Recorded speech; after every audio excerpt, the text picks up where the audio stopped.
Hello, this is Mr. Whaley. I'm talking to my forensic science students about assignment 2.2, nutshell investigation. I'm using these Cornell Notes sheet because it's already kind of organized in tables, in columns and rows. And so I made a document for you to use, but you could do it on paper, just something like this. So everybody in the class has driving questions. You'll find that in that Google Doc. And it's essentially what happened, right, at the crime scene. What happened? And then there's two more questions, but I'm just shortly right now, what happened? Read the other questions there. It's basically what happened and how do we know? And how sure are we that that happened? Okay, and we're following the scientific method. So we did some background research, didn't we? What did we do? We did some background research by watching that video. Well, we watched about 20 minutes of it, 40 minutes of it. And we did assignment 2.1. So whatever you did to research, you might put here. So I researched the nutshells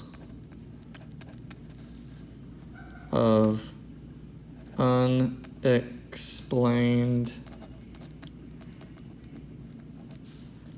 death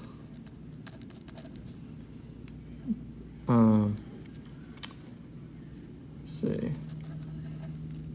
and took notes in assignment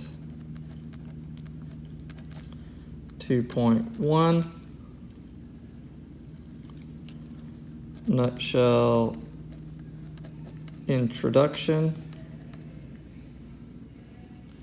about various nutshells. Then what did you do? This might vary with different people. Then I looked at a list of nutshells on Wikipedia, right? Wikipedia,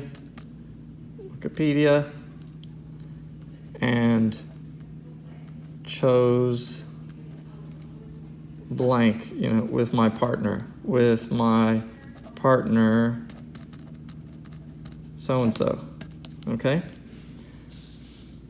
I'll pause the video, make sure you record something about how you researched.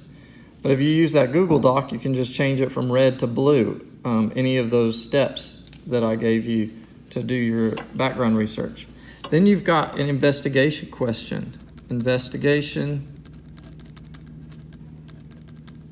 question. And that's where, once again, you can put... Good morning. Your investigation question is essentially what happened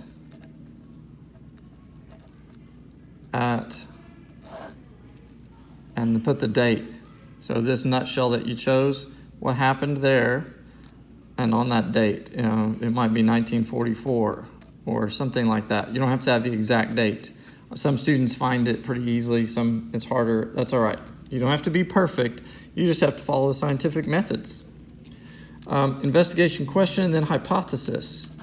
So on this, we're going to do plural, hypotheses, okay? Because we're going to just quickly have in mind, well, it could be, and this might vary with each case, but you'll have something like these three.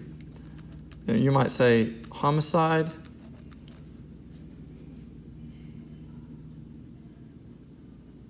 suicide, accident. So at just a glance at your crime scene, you'll see images on it, Google image search, whatever, or the video documentary or any of that. And you'll be able to just, okay, it's probably one of these three things. And you might have one in mind, but just have it in mind. It could be one of these three things. Then Oh, let's think about safety. Let's never forget safety. Safety, remember what I had you write down the past 2 classes? So check my emotional state. Why? Because we're investigating death. I shouldn't have put the period there. Because why did I put a comma there? Because we're investigating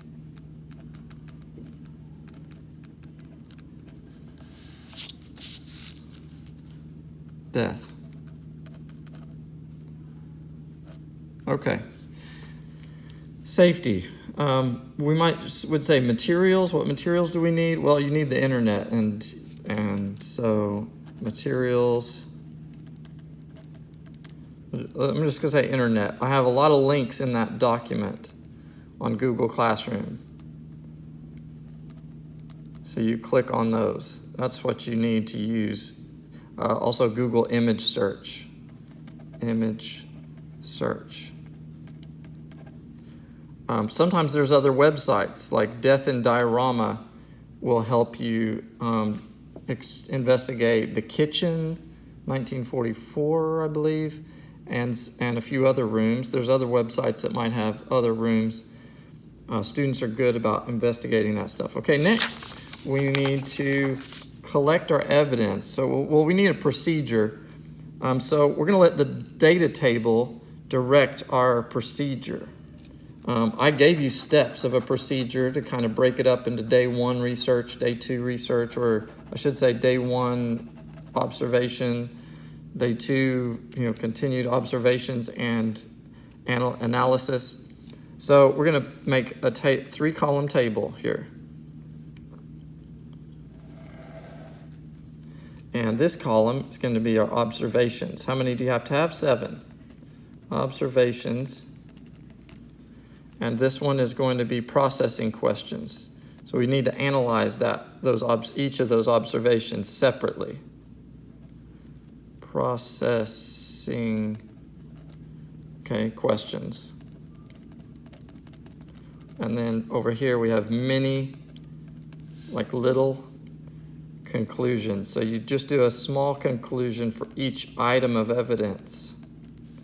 So an example of an observation would be shotgun on floor with tied string, and then I might say 1 foot from the bed. Okay, that's my observation. Now I want to know what type of clue is that. So in my Google Doc, right up here by where it says observations in the table, there's a hyperlink for you can look at different types of clues. And there you'll see on the FBI website that links to, this is probably an observational type of evidence. And it's also location type. And actually, who touched that shotgun? We might even say impressions. There might be you think there might be fingerprints on the gun? So impressions. Might even be DNA on that gun, right? DNA. So on the FBI website, we'd call that trace evidence. Now, I know this was 1944. They didn't have it, but we've got it. So theoretically, if we had access to this evidence, if we could send it to a lab, we could ask them, did you find any DNA on it? Right? Did you find any fingerprints on it? Okay, so that's one observation, right? That's 1. So that would be 1 row. And then we need to have at least 3 processing questions we ask about it. And you could already hear my thinking about that. You know, are there fingerprints on it? And so on.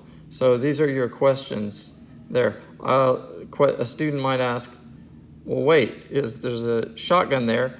Was it the person who is dead? Did they use the shotgun? Who used the shotgun? Those kind of questions. Then you're going to form many conclusions. That's going to be later. After you collect all your evidence, one by one, or you can have your partner doing this alongside you while you're working on the observation. They're doing this, or you're working on the observation and they're finding out what type it is. You're working together to complete this. When you've got all 7 of these rows done, I'll tell you what to do next. You're going to use these mini conclusions to form your overall claim about what you think most likely happened and why. So for now, make sure you have your 7 items of evidence, observational evidence, and that you've got your 21 questions and you've got 7 mini conclusions.